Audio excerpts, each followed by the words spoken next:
国际新闻来看，美国国庆连假真无平静，包括费城、保尔德摩、甲德州有真侪大都市发生大规模的枪杀案件，造成至少10个人死亡，有60个人受伤。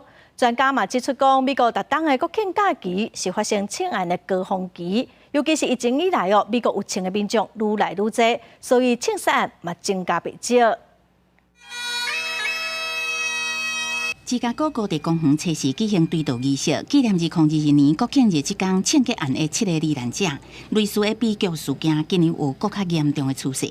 根据枪击暴力档案组织的统计，2023年敢若7月初时甲初5这2天，全美国发生至少10件大规模枪击案，包括华府、巴尔的摩、费城、路易斯安那州、德州、佛州，为大人到1岁细汉囡仔拢无法度走险。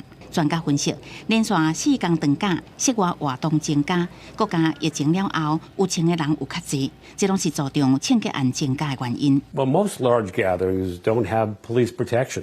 A block party wouldn't have police. A house party wouldn't. So that in those cases, the police just wouldn't. They'd have to respond, and by the time they get there, much of the damage has already been done. 数据显示，为2014年以后，当年美国国庆假期发生大规模枪击事件的次数，比其他日子有较悬。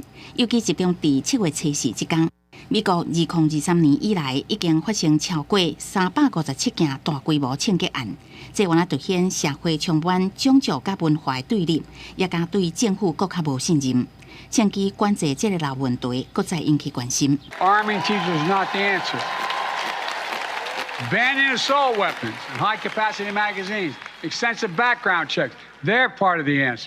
拜登初时这天，搁再声明去年签署的2档安全社区法案，原来为枪击管制法建立里程，承诺会进一步执行国会提出具体做法。公司新闻张淑芬编译。